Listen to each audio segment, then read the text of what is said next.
CAROLYN RAPHAEL retired from the English department at Queensborough Community College, CUNY, after more than 30 years of teaching. Her chapbook, Diagrams of Bittersweet, was published by Summers Rocks Press in 1997. And her poetry collection, The Most Beautiful Room in the World, was published by David Robert Books in 2010. Her collection, Dancing with Bare Feet, was published by Kelsey Books Press in 2016. And a chapbook, Grandma Poems, Not Too Sweet, was also published by Kelsey Books Press in 2017. CAROLYN RAPHAEL is the poetry coordinator for Gene Selinder, mayor of Great Neck Plaza. CAROLYN chooses a poem each month for Poetry in the Plaza, which places poems on local bulletin boards, much as Poetry in Motion places poems on the subway. She also coordinates the annual Great Neck Plaza Poetry Contest, and it's a pleasure to have her here today. Thank you for coming, and please take over. Thank you, Laurie. I'm delighted that Erica Bradley invited me to take part in World Art Day, this lovely international celebration of the fine arts. As poetry coordinator of Great Neck Plaza, I helped Mayor Gene Selinder and Deputy Mayor Ted Rosen host the annual awards reading for our poetry contest on April 7th. I'd like to begin by reading our 3 winning poems. The first prize was won by George H. Northrup for his powerful poem, From the Neue Gallery Through Central Park. It offers a striking contrast between the depressing portraits by the painter Otto Dix and the beauty of blossoms in Central Park.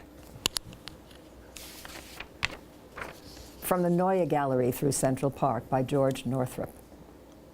I inspected harbor prostitutes and legless veterans in Weimar cabarets, their suppurating blisters in merciless light. Even these hideous portraits by Otto Dix tutor the eye to see more vividly the wilting red azaleas in all their limp surrender. His drug-dazed heroines, cruelly observed, make more astonishing the rise of rhododendron's lacy globes. Are people truly that ugly and misshapen? Are some trees more beautiful than others?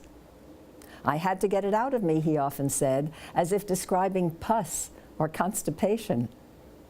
There the marble staircase and paneled chambers guide perception, magnify the artistry. Here, on a park bench, where a sudden gust retrieves me from extended reverie, after images of green, green everywhere, soothe wounded eyes still wincing from his gruesome study, all in red, of young Anita Berber on the fast track to death. The second prize was won by Wayne Meneke for his fine poem Goddess, a song of praise to his wife. Goddess. Descendant of mitochondrial Eve, you are a gift made of gifts. Heiress to manifest treasures and potency, you bestow beautiful features upon our daughter.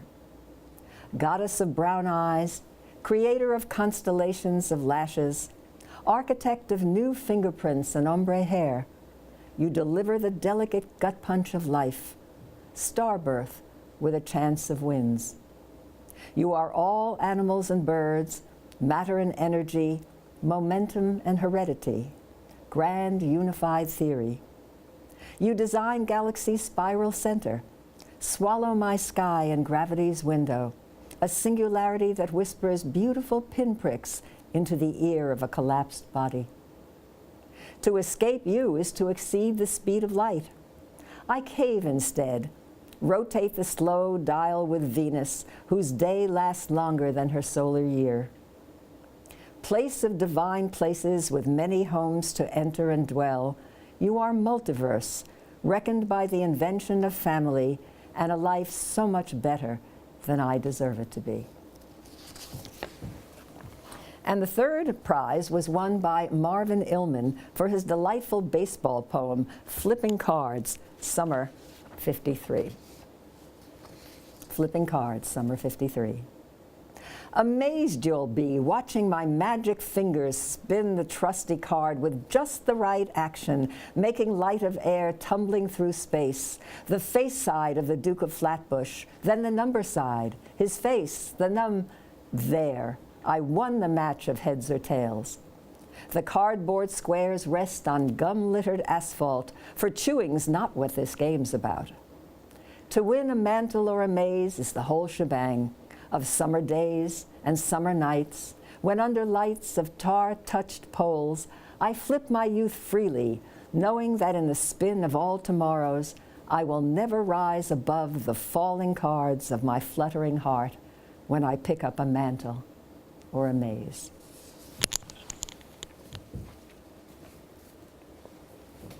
You can find these poems, by the way, one each month on the Village website, www.greatneckplaza.net.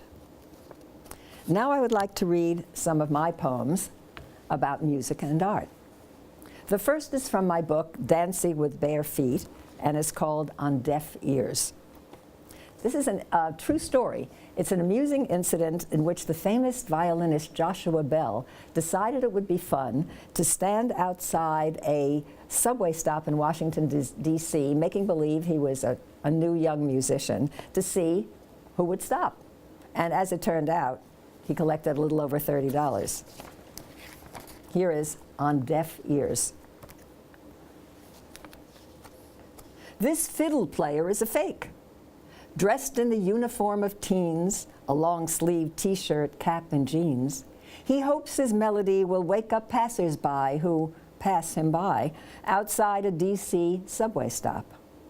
With open violin case as prop, he tries to catch the bleary eye and penetrate the potted ear.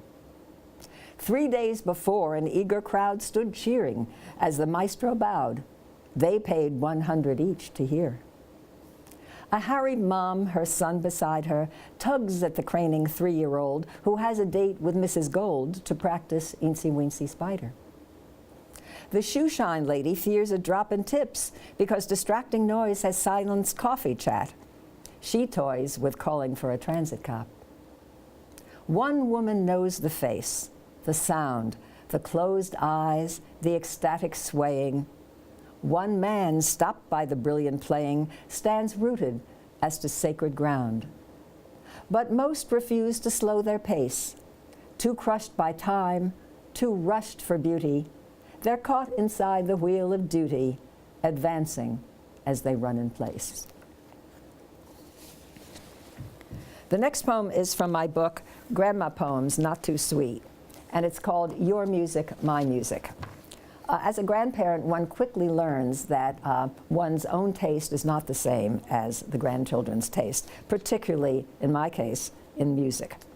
So here is Your Music, My Music. I should say that in 2012, when I wrote this, the children were very involved in a song called Gangnam Style by the rapper Psy. So that's what I'm contrasting with my music. Your music, my music. Gangnam Style is viral, and you are infected.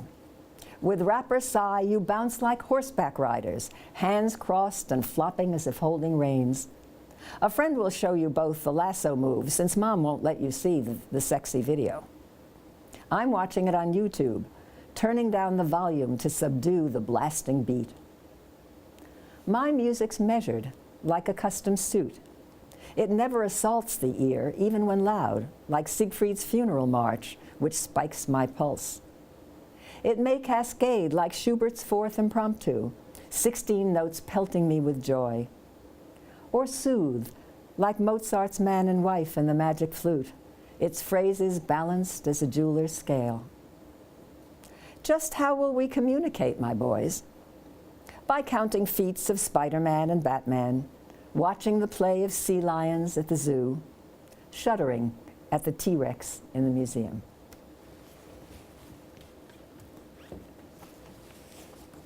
Here are two poems about works of art that I particularly love. The first is called La Vecchia, which means in Italian, the old woman. And it's based on a little portrait by the early 16th century Italian painter Giorgione of this old woman who has definitely seen better days. Her face is ravaged, and she's looking out at the viewer, and she's holding a little motto in her hand that says col tempo, which means in time, you too.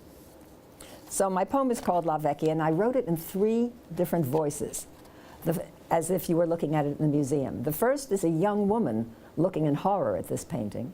The second is a young man looking at the young woman's reaction to the painting. And the third is the old woman speaking from the picture frame. La Vecchia. First, a young woman.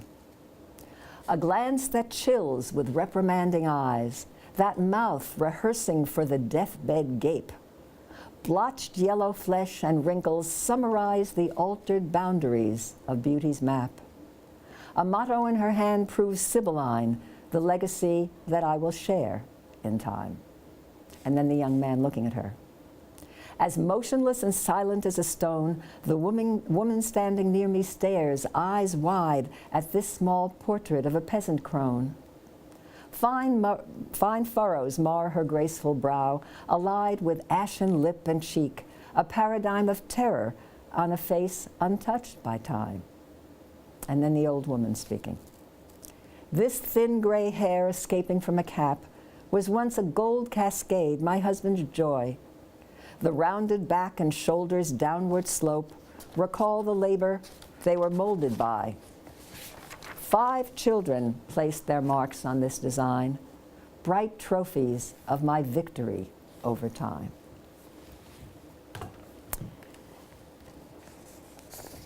And then finally, there's a beautiful sculpture called Boxer at Rest. It's a Hellenic sculpture of a seated boxer from about 100 or 50 BCE.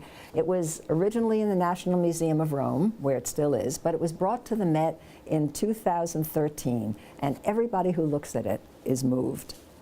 So let me read to you Boxer at Rest. Why am I drawn to this statue? I dislike boxing. Even as a child, I left the room when my father watched the Friday night fights on TV.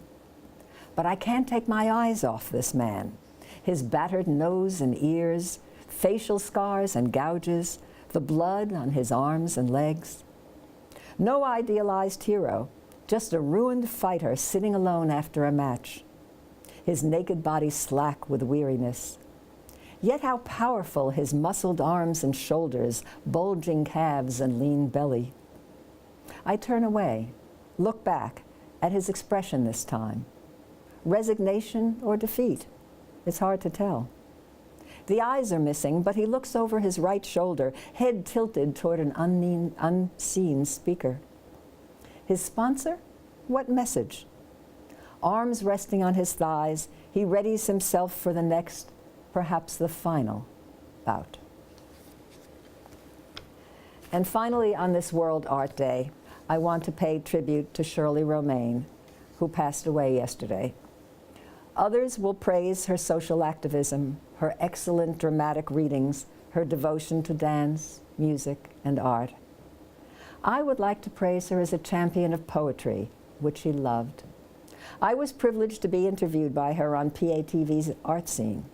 When she introduced me, she simply said, "You know and I know that poetry is the best." How lucky we were to have her spread the word. Thank you.